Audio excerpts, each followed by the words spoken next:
may be able to help me, and this may feature, who knows? Because this is an international story. Because of you both being here, I looked into the international files, not covered by our Ministry of Defense, but maybe covered by yours. This took place in Arizona.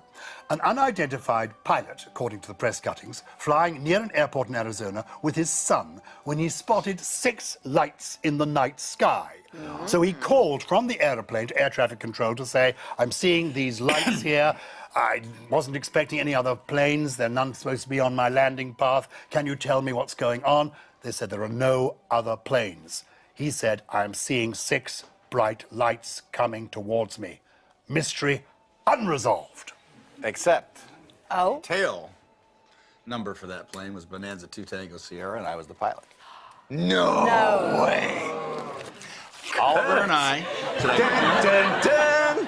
Yes, take us back. Doesn't say that in the briefing. Oliver and I. I should have read to the end. Oliver and I were flying in. I was flying him to go see his girlfriend, and we were on approach, and I saw 6 lights over the airport in absolute uniform in a V shape, and Oliver said to me, I was just looking at him, and I was coming in. We're maybe a half a mile out, and Oliver said, "Pa, what are those lights?" And I then it kind of like came out of my reverie, and I said, "I don't know what they are." I said, he said, "Are we okay here?" And I said, "Yeah, I'm gonna call in," and I reported it. And they said, "We're not painting anything. We don't show anything." I said, "Well, okay, I'm going to declare it's unidentified, it's flying, and it's 6 objects." We landed. I taxied, dropped him off, took off, went back to L.A. Never said a word. He never said a word.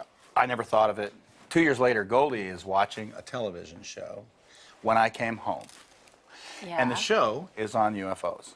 But as I came home, "Hey, honey, how's it going?" And I'm kind of hearing the TV going, and I stopped, and I started watching, and it was on that event. Now, that was the most viewed UFO event. Over 20,000 people saw that. And I'm watching this, and I'm feeling like Richard Dreyfuss in Close Encounters of the Third Kind. It's like, why do I know this? You know what? And it's not clear to me. And finally, I said. Then they said a pilot reported it. A general aviation pilot reported it on landing. I'd never thought of it since then, and I said, that was me. That was me. And I said, wait a minute, I'll go to my logbooks. So I went to my logbooks, and there was the flight at that time, and I didn't mention anything about the UFO. The fascinating part of that to me is that it just went literally out of my head. And Oliver never mentioned it. And had I not seen that show, I'd have never thought of it again. Amazing. Now, that to me was the weird part. Believe it now, Chris? Yes. Yes. I'm convinced. It's just unidentified. It's just unidentified. It's flying, and it's And it's an object. an object. Yeah. All right. Moving towards you at this. We need to move on to your film.